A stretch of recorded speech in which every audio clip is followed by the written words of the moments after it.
Hey guys, welcome again to another episode of Let's Draw Flower Eater, and this is part 3, and right now I have my flower eater concept that I had said I would put up in the beginning before. As you see, it looks kind of, I guess, a little gruesome. I don't know, I really enjoyed making that concept piece. There's a lot to still work on. As you can see, it's very different from this one, and I realized I hadn't fully explained the flower eater. I had missed something in my explanation. Hopefully I remember everything. If not, I'll bring it up again. This is the second to last video I will have of the flower eater. The next video will be my last video of the flower eater.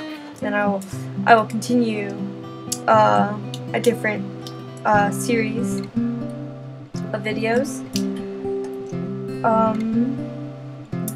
So, what I wanted to tell you about the species of my flower eaters, as I had said before, is that it was kind of like a disease or a virus, but it's not just that. You don't get it randomly. You can inherit it, but mainly it's you get it from being bitten. And I realized that it might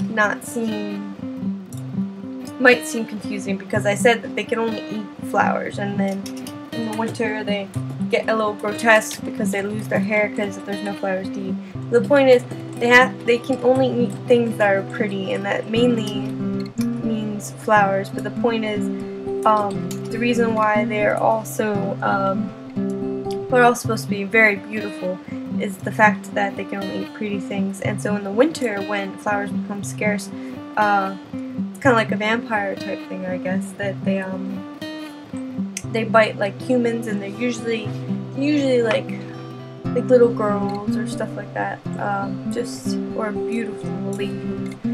I don't think that there's ever a male flower eater unless they were like younger, something like that. And so that's why they become a little dangerous, and it comes like a sickness, because once you turn into one, you can only have flowers, or you must sacrifice another person, basically. I mean, you don't kill them, but they turn into one too, and they have to deal with the same things that you're dealing with. And so most people, I don't know, if you were sick in a certain way, you wouldn't want to contaminate or spread the disease, and so they kind of quarantine themselves, and that's how they get into secret conditions, and they become kind of rabid, and they can't control themselves as much, and so they hurt people. So in the storyline, if there is going to be one, I was thinking of them having a specialized modern way of keeping flowers growing, so they can hold on to them, or have the species kind of like people who are infected quarantined. That way they can't hurt anybody in their state, like during the winter. But I thought that was a important piece of information for their species, so when they're introduced into something I do, it'll be known. And like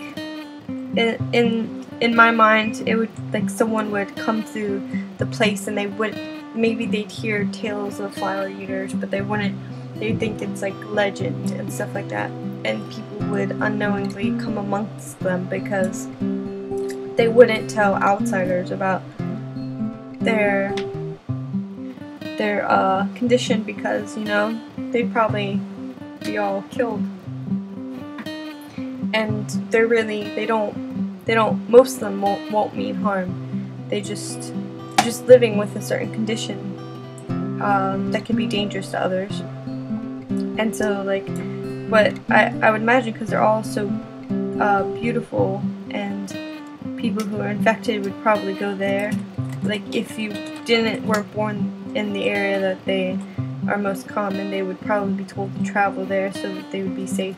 And like the travelers would come through, and then they'd meet these beautiful people, and they wouldn't know what's going on really, and they'd probably want to get married be all very complicated. I don't know, that's how I imagine it, that, I don't know, someone's looking for a perfect wife, beautiful, nice and everything, and they come here and then somehow she'd have to marry him and she would be taken away and she can't survive, and then she, you know, kind of goes crazy because she doesn't have the security of her village who knows what's wrong with her.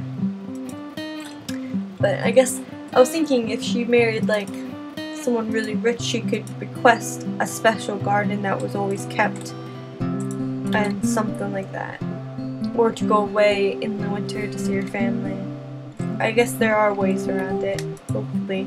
But I don't know, I just thought it'd be interesting, just the idea. So hopefully I'll be able to create something with them, because I don't know, I really like the species, the idea. So guys, just enjoy the rest of the video. Thank you for watching. I'll have the next video up soon.